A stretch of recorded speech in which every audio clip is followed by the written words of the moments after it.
여러분의 목소리를 세상에 전해드리는 라디오 신문고 시간입니다. 요즘 날씨가 많이 추워졌죠. 살을 애는 듯한 칼바람에 외출도 꺼리게 되는데요.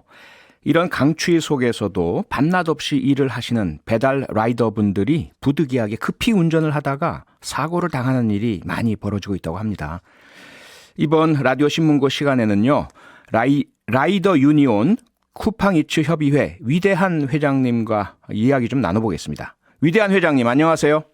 네, 안녕하세요. 라이더 유니온 쿠팡이츠 협의회장 위대한입니다. 네, 성함이 멋지십니다. 네, 감사합니다. 네, 위대한 회장님도 라이더시잖아요. 네네. 예, 오늘 무척 날씨가 추웠는데 이런 추운 날엔 배달 요청이 더 많아집니까? 어떻습니까? 아무래도 날씨가 추우면 추울수록 더 배달 요청이 많습니다. 예, 오늘 많이 배달하셨겠네요. 네, 그렇습니다. 어떠세요? 이렇게 추운 날씨에 계속 밖에 계셔야 되니까 여러 가지 많이 힘드시죠? 네, 아무래도 추운 날씨에 장시간 밖에서 노출이 되어 있으니까 네. 좀 힘든 부분도 있고 도로 곳곳이 좀 얼어있는 부분들이 많아서 예. 좀 그런 것들이 힘듭니다. 네. 도로 곳곳이 얼어있다는 말씀을 주셨는데요. 고용노동부가 최근에 설문조사를 했습니다. 그 결과를 보니까요. 배달 노동자 2명 중에 1명 정도가 교통사고 경험이 있다. 이렇게 조사 결과가 나왔습니다. 어떻습니까? 그 협의회에서 파악하실 때도 라이더분들 교통사고 많이 당하고 계신가요? 네, 실제로 사고가 많이 일어나고 있죠. 어느 정도나 지금 발생을 합니까? 유니온에서 파악하신 건 어때요? 그것까지 제가 지금 받아본 건 없고요. 네. 예. 고용노동부의 이러한 47% 거의 한 반 절반 정도 라이더의 한 절반 정도가 실제로 교통사고를 당해봤다는 건데 이 정도라고 이게 피부로 느끼시나요? 그럼요. 그러면은요 이렇게 많은 분들이 교통사고를 당하시는 이유 가장 주된 이유가 뭘까요? 라이더분들에게 특히 이렇게 교통사고가 많이 일어나는 이유요. 일단 배달 재촉이 가장 큰 원인 중에 하나인데요. 배달 재촉. 네. 이게 배달 재촉을 하니까 라이더들이 좀 무리하게 운전을 하는 경향이 있죠. 그럼 배달 재촉이라는 것이 어떻게 이루어지나요? 이게 지금 업장에서 재촉을 받기도 하고요. 네. 그리고 소비자에게도 이제 재촉을 받기도 합니다. 왜 빨리 안 오시나요? 이렇게요? 어디시나요? 이런 식으로 말이죠. 네, 저 같은 경우에도 이제 경험이 많죠. 그러면 그 재촉을 받으시면 아무래도 마음이 급해지시겠네요? 네, 아무래도 이제 압박이 들어오니까 네. 이게 조금 더 빨리 무리하게 운전을 하게끔 이게 심리적으로 만들어지더라고요. 그러면 이 배달도 그렇게 조금 이제 시간을 제한을 해두는 어떻게 나뉘어져 있나요? 빠른 배달 그런 어떤 서비스가? 일단은 빠른 배달이라고 하면 단건 배달이고요. 네. 지금 배민이나 쿠팡이츠 같은 경우는 단건 배달, 로켓 배송, 이런 로켓 배달 이런 걸로 좀 나눠져 있어요. 그건 그 배송마다 이게 몇 분 안에 이런 제한이 있나요? 라이더들한테는 실질적으로 보여지진 않고 있는데요. 예. 소비자분들한테는 예정된 시간보다 몇 분 일찍 도착했습니다라고 떠요. 안내가. 그러니까 그런 것들이 평가되고 있다는 걸 아시겠네요, 라이더분들께서. 네, 라이더들도 아무래도 음식을 시켜 먹는 경우가 많으니까. 네, 알고 있죠. 앞서 이제 도로의 결빙, 얼어 있는 곳이 많아서 많이 좀 위험하다는 말씀을 주셨는데 만약에 눈까지 내린다면 당연히 이게 위험하기도 할 뿐더러 시간이 많이 지체될 텐데요. 그때도 이게 빠른 배달에 대한 시간 재촉 이런 것들이 이루어지나요? 아무래도 저희 일반 배달 대행 기준으로 말씀드리면요. 기사들에게 콜이 이제 밀리게 되거든요. 콜이 많아지면. 그럼 기사들에게 무리하게 강제 배차를 하고요. 그리고 이제 플랫폼 같은 경우는 금액을 높게 띄워버리는 거죠. 그러면은 한 시간에 많이 칠수록 더 많은 돈을 가져가니까 기사분들이 조금 더 빨리 움직이려고 하는 경향도 있고요. 그렇게 이제 빠른 배달을 좀 유도를 하고 있는 편이에요. 시스템이 그렇게 되어 있네요. 네네. 경쟁을 시키고. 네. 그리고 고객들이 주시는 평가도 영향을 주나요?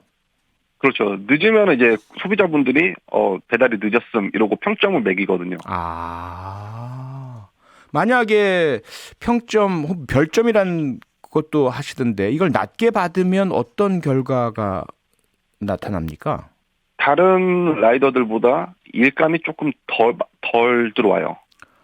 그러니까 그 플랫폼 기업의 시스템에서 낮은 별점 라이더를 밑으로 이렇게 배열을 하는 모양이죠? 네네. 등급을 매기는 거죠. 한마디로. 등급을 매겨서. 네. 네. 그런데요. 지금 들으시다가 7376님께서 문자를 급하게 보내주셨어요. 아니죠. 배달원들이 배달콜 한 번에 무리하게 받아서 그런 거죠. 많이 받은 배달 빨리 가려고 하니까 사고가 나는 거죠. 하나만 받으면 사고 날 일도 없는데 이분의 문자는 어떻게 보십니까? 이게 지금 시스템상인데요. 일반 배달 대행 같은 경우는 엮어갈 수 있는 시스템이고요. 예. 이런 대형 플랫폼은 단건 배달로 이루어져 있어요. 근데 그러면 기사가 하나만 가는 거거든요. 이것만 가도록? 하나만. 네, 그것만 하나만 가도록 되는 시스템인데. 예. 네. 그런데 이제 피크 시간에 점심 시간이나 저녁 시간에 금액을 높게 배달 수수료를 높게 책정을 해서 한 건이라도 더 많이 하게끔 만들어 버리니까 사고가 나는 거죠. 예. 근데 시각의 차이가 좀 있는 것 같습니다. 그렇죠. 네네.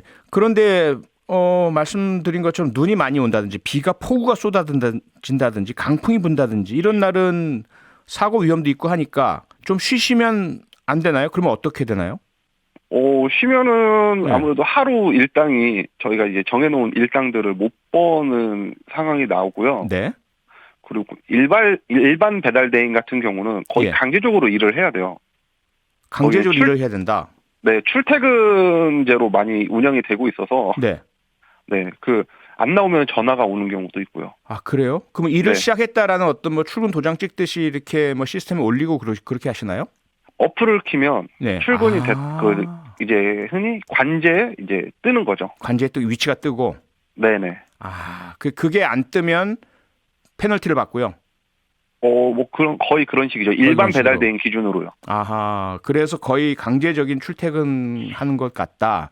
네. 근데 실제로 그렇다면 이건 정규직이어야 하는 거 아닌가요? 그렇죠.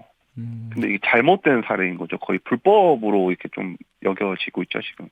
예. 자, 사고로 얘기로 좀 돌아가서요. 고용노동부에서 배달 라이더 2분 중에 한 분이 사고를 당한다고 이렇게 조사 결과가 나왔으니까 어떠세요? 위대한 회장님께서도 사고를 당해 보셨습니까? 저는 당해본 적은 없고요. 제 눈앞에서 그렇게 많이 봤거든요. 눈앞에서요? 네. 어떤 상황이었습니까? 그날도 눈이 오는 상황이었는데 되게 많이 왔었어요. 많이 왔었는데 그래서 저도 되게 천천히 가고 있는 상황이었고 앞에 분도 되게 천천히 가고 있었는데 혼자서 이렇게 미끄러져서 넘어지시더라고요. 미끄러져서요. 네네. 많이 다치셨나요? 다행히 천천히 가고 있었다 보니까 이제 많이 안 다치셨는데 이제 음식부터 먼저 확인을 하시더라고요. 아이고, 본인보다도. 네. 자, 마지막으로요. 최근에 라이더 보호법 통과 위한 서명운동 진행하셨죠? 네네. 예, 몇 분이나 지금 참여해주고 계십니까? 지금 저희가 집계된 게 한 약 5,000명 정도 서명운동에 참여해 주셨고요. 네. 이 라이더 보호법 간단히 설명해 주신다면 어떤 내용 담겨 있습니까? 최소한의 배달료를 규정하는 안전 배달료와 그리고 플랫폼의 알고리즘을 규제할 수 있는 알고리즘 협약, 그리고 불법 갑질 배달 업체를 퇴출시킬 수 있는 배달 대행 업체 등록제, 이렇게 이제 좀 주요 골자로 들어가 있습니다. 네, 라이더 보호법 서명운동 많이 좀 참여해 주시길 바라면서요. 오늘 말씀은 여기까지 듣겠습니다. 고맙습니다. 네, 감사합니다. 위대한 라이더 유니온 쿠팡이츠 협의회장이었습니다. 라디오 신문고는 모든 분께 열려 있습니다. 방송을 통해서 목소리를 전하고 싶으시면요. 표창원의 뉴스 하이킥 홈페이지에 있는 라디오 신문고 게시판을 이용해 주시면 감사하겠습니다. 평일 저녁 6시 5분에 여러분을 찾아갑니다. MBC 라디오 표창원의 뉴스 하이킥.